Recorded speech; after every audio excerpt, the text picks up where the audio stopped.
Assalamualaikum warahmatullahi wabarakatuh. Selamat pagi, siang, sore, atau malam. Bagaimana kabarnya semua? Saya harap baik-baik saja ya. Di tengah pandemi ini selalu jaga kesehatan kalian, selalu gunakan protokol kesehatan sesuai anjuran dari pemerintah.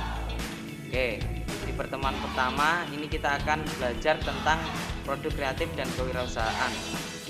Seperti apa? Langsung saja kita masuk ke materinya.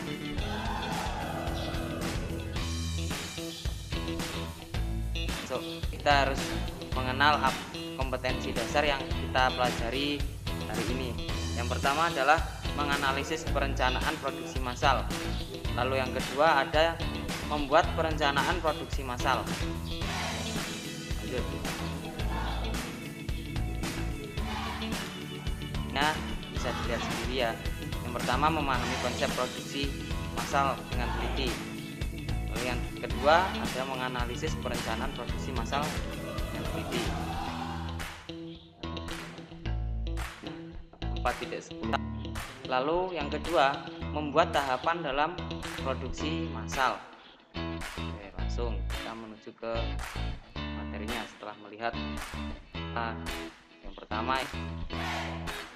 Menurut Kamus Besar Bahasa Indonesia, produksi adalah proses mengubah barang agar mempunyai kegunaan untuk memenuhi kebutuhan manusia.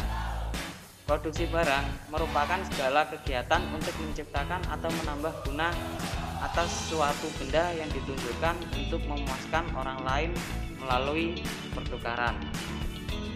Untuk tujuannya sendiri, produksi adalah untuk menghasilkan suatu barang, menambah dan meningkatkan nilai guna barang yang sudah ada, serta memperoleh tambahan penghasilan untuk memenuhi semua kebutuhan manusia.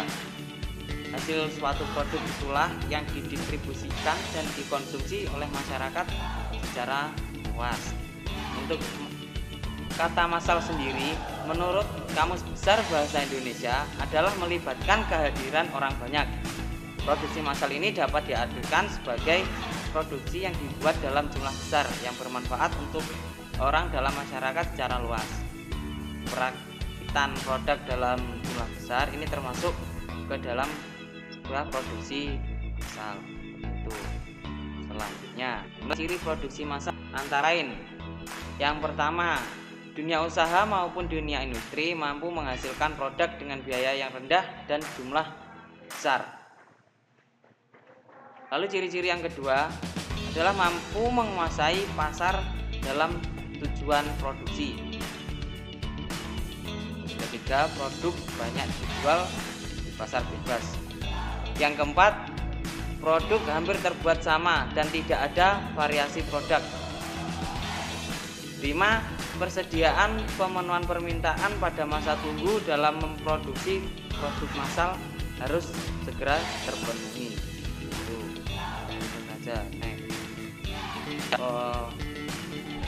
Produksi massal antara lain sebagai berikut. Yang pertama adalah efisiensi waktu secara ekonomi.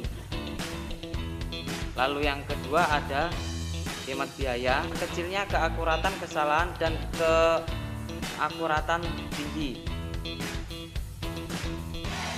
Lalu ada yang mempercepat tingkat produksi, proses berkreasi. Lalu yang terakhir perlunya komitmen yang tinggi dalam berusaha. Selain ada kelebihan, ini juga ada kekurangan dalam produksi massal antara melakukan produksi. Lalu yang kedua ada produk yang kurang bervariasi. Dan yang terakhir adalah jaminan yang tidak mendukung. Bisa dilihat. Oke, selanjutnya masuk ke perencanaan produksi. Perencanaan produksi ini dapat didefinisikan sebagai proses memproduksi barang-barang pada suatu periode tertentu dan disesuaikan dengan yang sudah dijadwalkan melalui pengelolaan organisasi dalam sumber daya seperti tenaga kerja, bahan baku, mesin, dan peralatan lainnya. Salah satu manfaat dari perencanaan produksi yaitu adalah mengarahkan seluruh aktivitas rutin tenaga kerja selama masa produksi itu masih berjalan. ada dua faktor. Yang pertama adalah faktor internal, lalu ada faktor eksternal. Nah, di dalam faktor internal ini yang pertama adalah produktivitas, lalu ada tenaga kerja, kemampuan pengadaan, dan penyediaan. Lalu yang terakhir ini adalah kapasitas mesin dan peralatan. Untuk faktor eksternalnya, yang pertama adalah kebijakan pemerintah, lalu yang kedua ada inflasi, dan yang terakhir ada bencana alam. Angka routing. Apa itu routing? Routing merupakan penetapan dalam menentukan urutan-urutan proses produksi dari bahan mentah sampai menjadi suatu produk akhir. Di persiapan bahan-bahan untuk dijadikan sebuah produk. Lalu yang selanjutnya ada tahap scheduling atau penjadwalan. Scheduling adalah tahap menetapkan jadwal kegiatan operasi atau proses produksi yang disinergikan sebagai suatu kesatuan. Setelah kita menentukan bahan-bahan apa saja yang kita gunakan untuk produk kita lakukan penjadwalan kegiatan operasi seperti itu. Lalu yang ketiga ada dispatching. Dispatching ini merupakan penetapan atau penentuan proses pemberian perintah untuk mulai melaksanakan operasi proses produksi yang sudah direncanakan di dalam routing dan scheduling. Itu. Selanjutnya, kegiatan menetapkan skala produksi meliputi hal-hal sebagai berikut. Yang pertama adalah waktu yang ditetapkan. Misalnya kegiatan produksi ini akan dilaksanakan atau mulai diproduksi itu kapan, waktu yang tepat itu. Lalu yang kedua ada kuantitas produk yang ditetapkan, yakni berupa jumlah produk yang akan dihasilkan. Setelah kuantitas ini dipenuhi, selanjutnya tahap ketiga langkah yang ketiga ini memperhitungkan keperluan biaya, yaitu besar jumlah biaya yang dibutuhkan.